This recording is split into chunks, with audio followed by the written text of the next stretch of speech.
Greetings and salutations, I'm Keb. Welcome back to this Let's Play of EU4 as the Golden Horde. Now, it's been a while since I played this game now, so... well, we were still at the breakpoint, weren't we? Between... well, basically I've been at that for 30 episodes or so now, of whether or not to switch out of the steppe horde government. Now, just a quick recap on the pros and cons of that. First of all the negatives of being a steppe horde, that scales based on development. For every 200 development you get more penalties, the tribes will require more territory, and your horde unity will drop faster.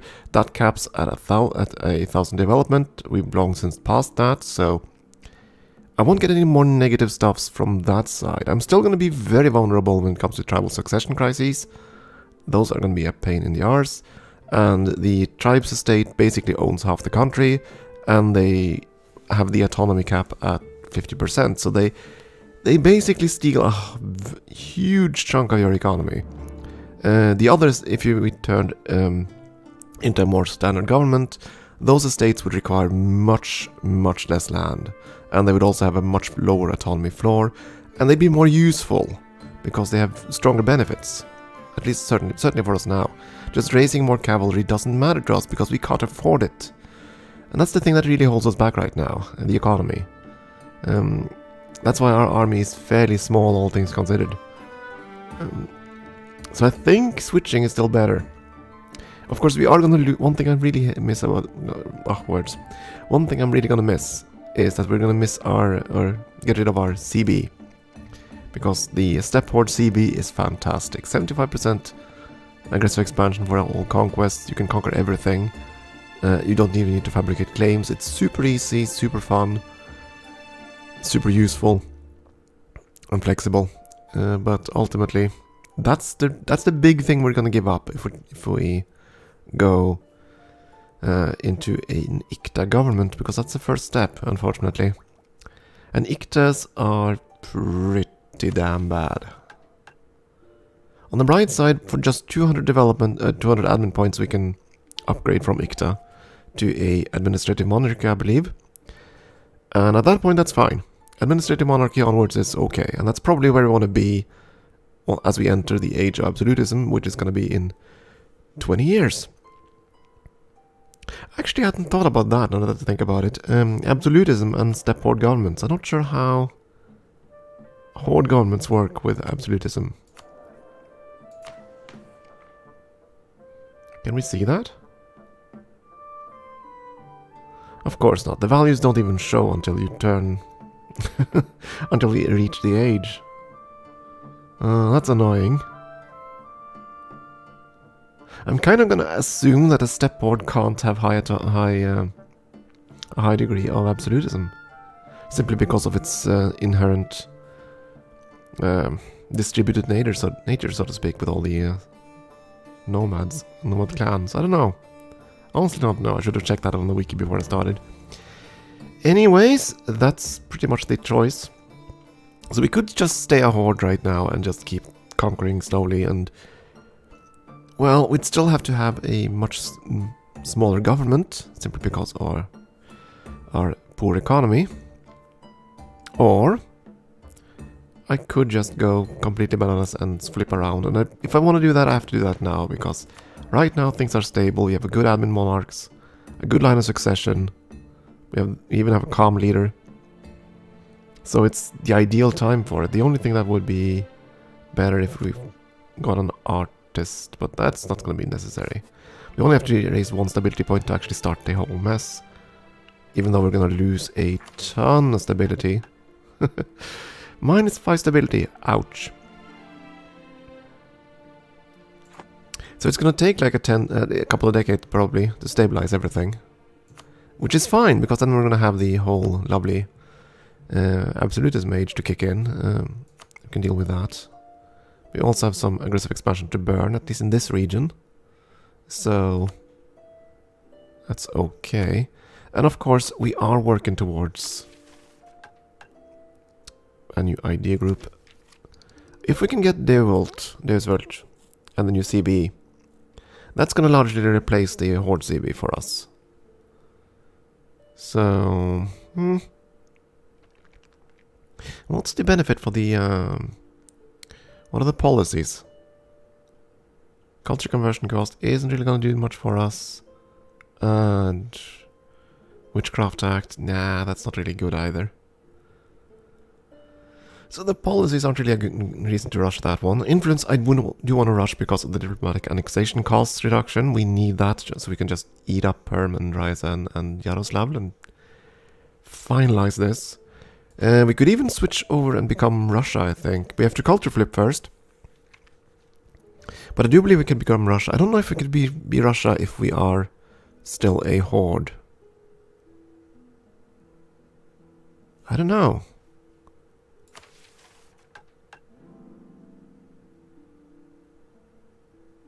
Alternatively, we could go the other way and flip to Kazaki. That would allow us to be able to push for the great Yuan.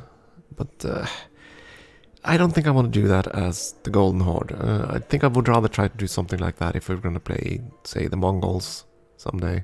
Or any of the other small Tatars out here. And of course the other reason to stay a steppe horde is the achievement for grazing your horse.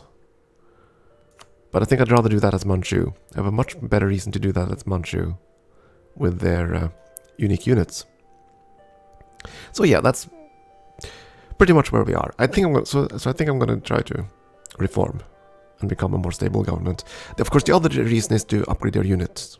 But as far as I can understand the wiki, the steppe horde unit tiers compared to the Muslim unit tiers, which is what we're going to convert to, they're largely equal in strength.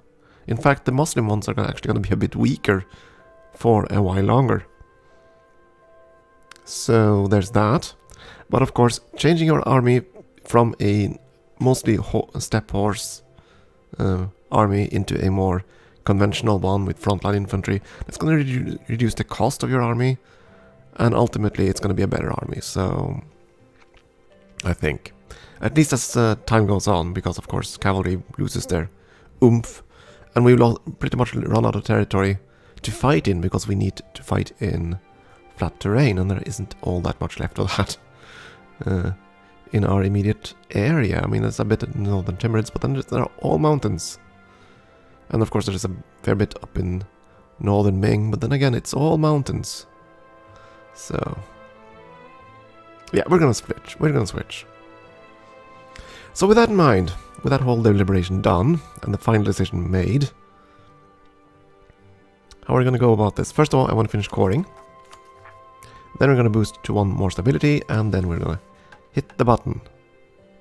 And then we have to boost stability even more. And after that, we'll have to... well, I don't know. I do want to flesh out influence ideas so we can annex our puppets. And we kind of have to get up to that idea in the religious tree. Heretics would actually help us. Come to think of it, because we do have quite a few heretics down here. Anyway. Onwards, let's actually start. And see what happens since this is the new session. Everything's gonna change. All the AIs are gonna rechange their policies and everything. Okay, we finished Torzok. That should be all of Novgorod, which means you need another edict. Actually, you're gonna switch over to trade power. Yes. Do you think I want to keep that here?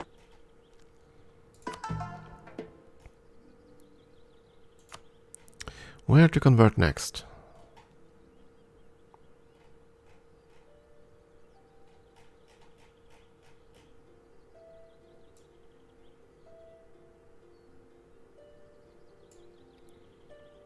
I mean, we are going to get that stronger missionary thing later on, so... maybe we should start by looking at where the hell are our states? I.e., where can I enact a policy and get a benefit towards converting? Let's see. States and territories. That's here and there. So that leaves 1 down there.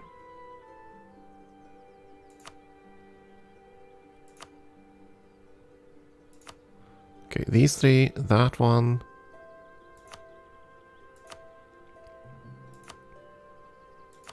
There are a few. Oh, actually, no, that's not part of ours. It's Alatir only. Ah.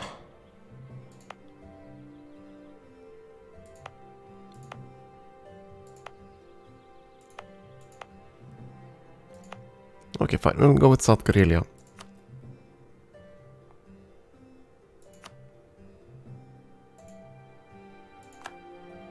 Oh, Viborg is even... Oh, that doesn't matter actually because it's not ours. I was wondering if we had actually gotten a reformed province.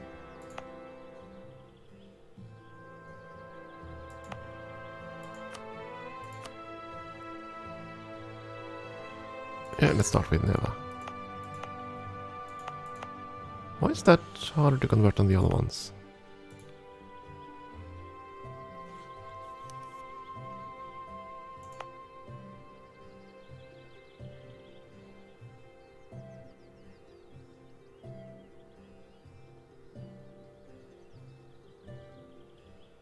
Oh, it's Karelian culture. Right.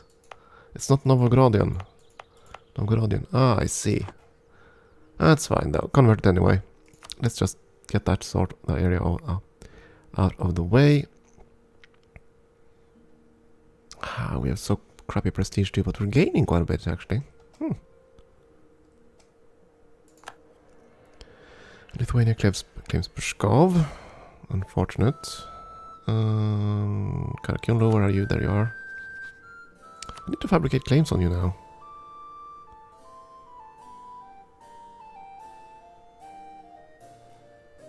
Definitely Hobeye, or whatever that's called, that one. And yeah, we're gonna keep fabricating on you. And the free diplomat we're gonna use on Lithuania.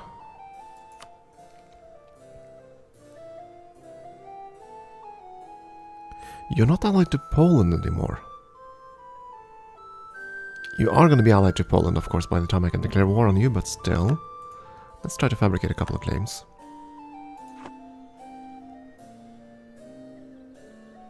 Now, the next institution is going to be the global trade one. I assume that's never going to spawn in Novgorod. We've just not... We have to double our trade value and then some, I think. Yeah, 40, 40 over there. 26. That's quite low, actually. 39. Okay, so odds are good. It might spawn... Oh, there we go. Yeah, it might even spawn in Constantinople. They don't need much more trade. And we're kind of helping them because they're stealing a whole bunch of trade from Crimea. And of course, our conquest over here leads to this stuff. Everything from Persia heads their way. We could be a bit of a kingmaker here. In that we could try to stall all progress of the trade and have it spawn over here instead. Ultimately, it doesn't matter because global trade spreads rather fast. So we won't need to develop to get it here, I think. It's gonna spawn, it's gonna move towards Muscowy rather quickly. So I'm not overly concerned about that.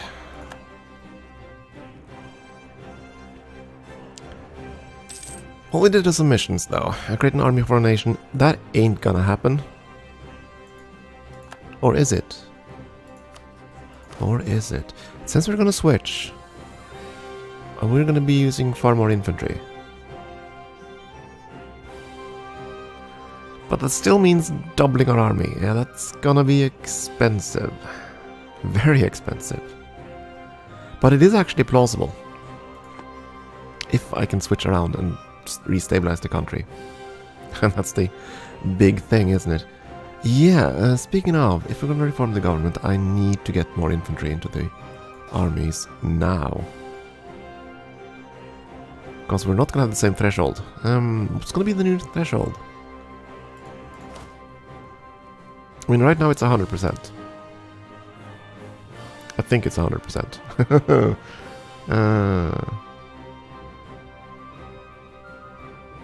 There we go, cavalry to infantry ratio. Oh! 85%. Really? Yeah, Zuni and Steppe Nomad. Don't we have an extra bonus from our ideas?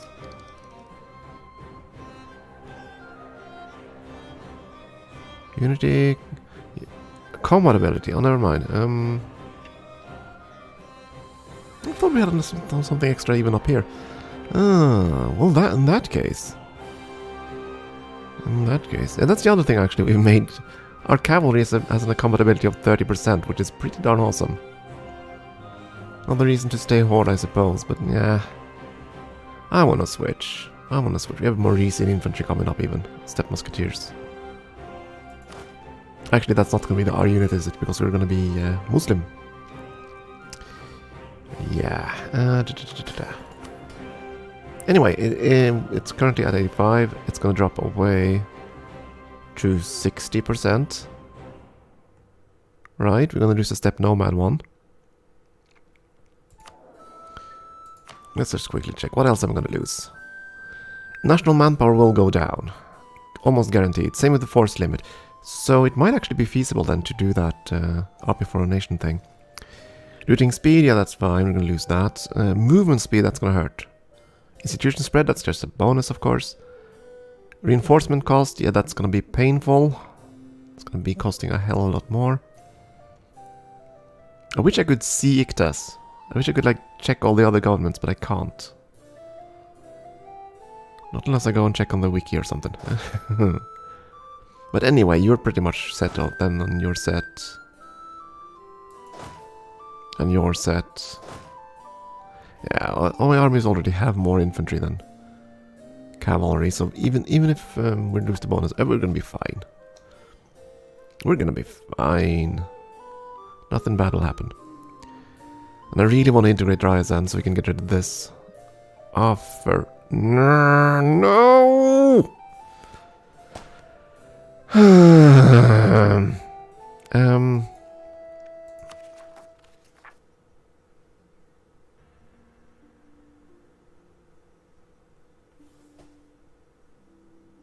For Pete's sake. So now my question is, can I nullify this event by switching on my government right now?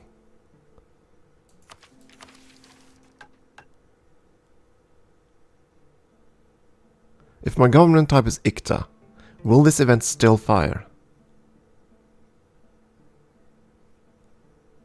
Because we won't have tribes. We won't have tribes. We won't have Horde unity.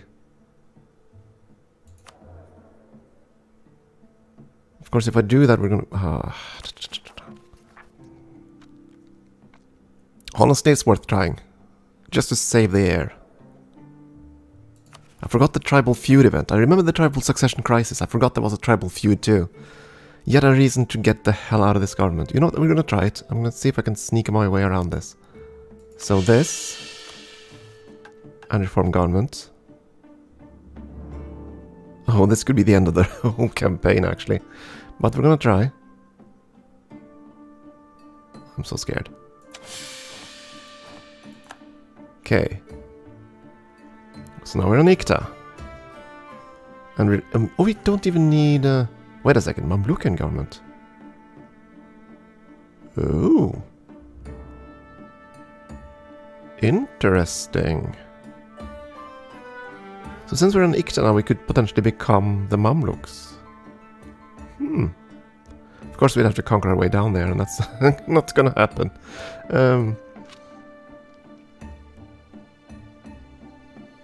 Yeah, recover navigator stability sounds like a great little thing. Yeah, of course, we're gonna lose all the tribal conquests.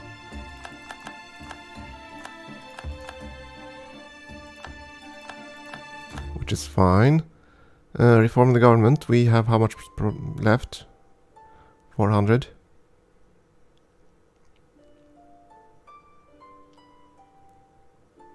It costs 100. Oh,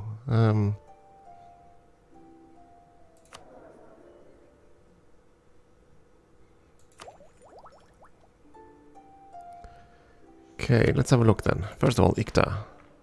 Oh right, we have these fancy things now because... I forgot I changed that in 124.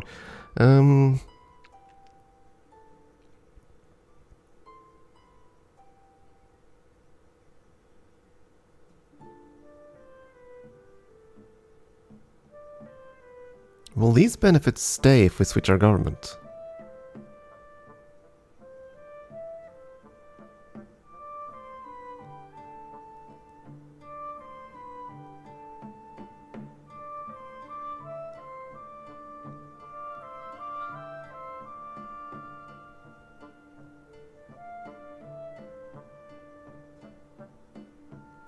I've never played with these, so that's why I'm kind of wondering what the hell will happen. Anyway, we're now no longer a steppe horde. Our units have turned into Muslim units.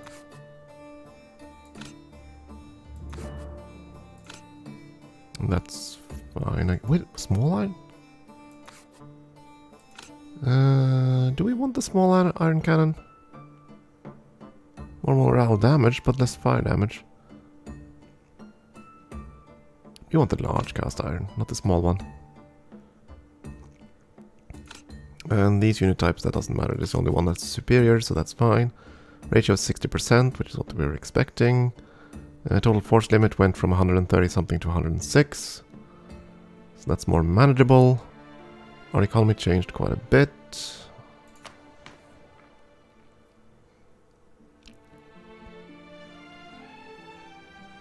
Did we gain more states? I don't think we did.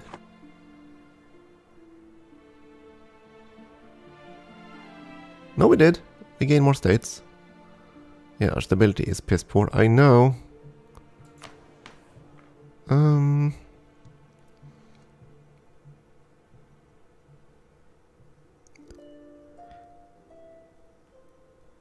So what does that at the bottom mean? You will also get 1,906 ducats from the total development of your subjects' provinces. Is that an instant payout? I have no idea. You know what? Let's click the button and see what happens. I want to see, do we actually get 2,000 ducats right now? We did! Oh, sweet mother. Oh my. So even if we switch now, we gain 2,000 ducats. Boom. Even if we just switch now to an administrative monarchy, which I kind of think I want to do. Again, I can't really compare the Ikta to that, but I don't like Iktas. So our marriage went away. Interesting. Our marriage went away. Or rather, our concubine. We had one. But she was a tribal. She was... Yeah, right. We married some local noble thing. Yeah, let's reform. Because that's going to give us even more states, right? Let's see. Ikta is number of states plus 10. Okay, so the number of states is going to be the same. 5% taxes. Far more income from vassals. Which is actually pretty good for us. Autonomy change 0.05. Versus... Same autonomy, same number of states. 5% taxes. Isn't that exactly the same? 5% taxes. Maximum absolutism plus 5. Same cooldown. Okay, so the differences will be income from vassals plus 33% there. Versus 10% production efficiency here. Everything else is roughly the same. But of course, being an admin monarchy means you can upgrade to the more absolutist government types. Now do they change that, of course? The absolute monarchy doesn't exist anymore. Ugh. Remembering everything. It takes a while. Anyway, I think we are going to reform the government. So now we are a lovely, lovely proper empire with some significant production efficiency. I mean, getting 33% of... that would have been an extra ducat a year. Yeah. That's fine. Allows us to get more states. We should... oh yeah, estates. The estates. Did they automatically get land? Because I don't see them complaining. That hasn't changed yet. Uh-oh. Anyway.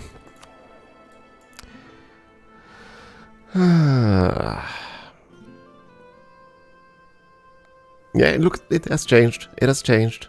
We will no longer lose Horde Unity because we don't have it. The tribes still exist, so they're still going to lose 10 loyalty. At least for now. The air will still die, will still lose its stability. Well, F. Or not. Wow. Wow, and we suddenly got a new queen too.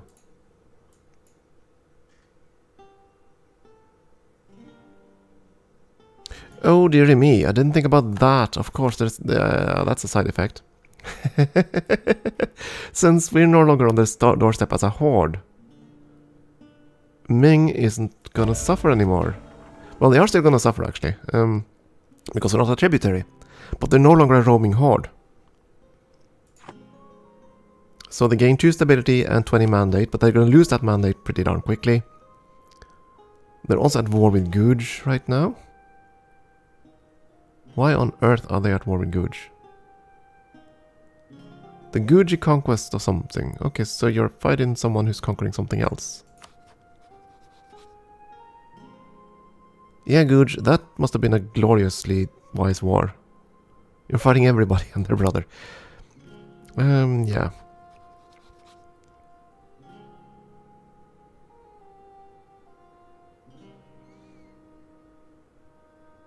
Now the thing is here though, they gain stability, that's fine.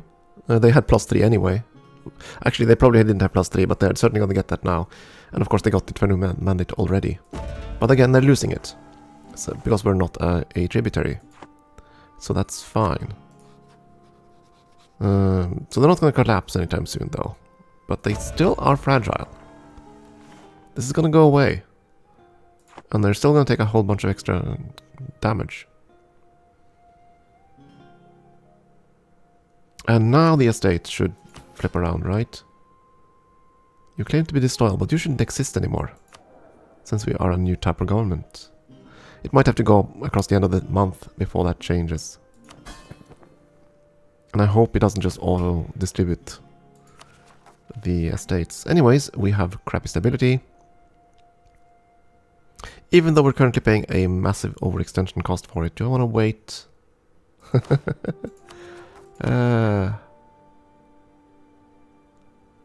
Maybe not.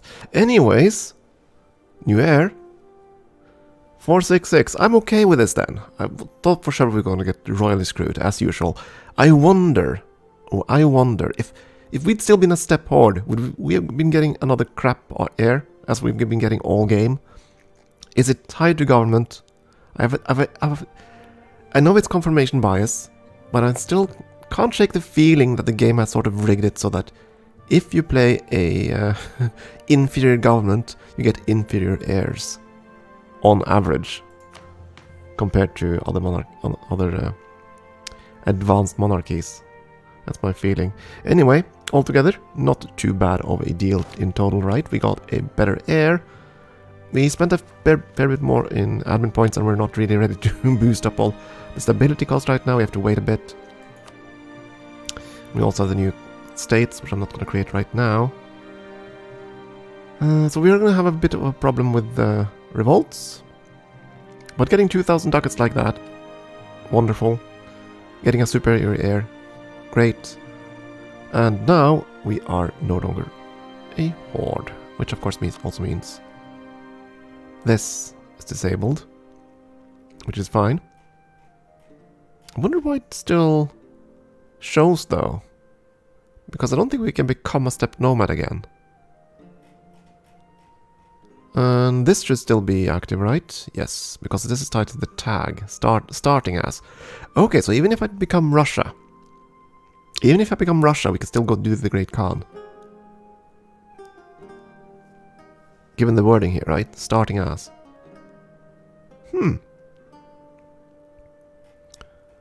And finally, this one should still be applicable, right? Start a steppe horde. Yep. Not changed to playing as a released vassal. Yeah, that's fine. Okay. Whoa. Did you... Yeah, I was wondering if Gold Rush disappeared. We did have one other achievement down there, which I think is gone now. Could have sworn I had another one in this run. Ah well. Anyway, I'm going far over the episode length. Time for a break. Thank you for watching.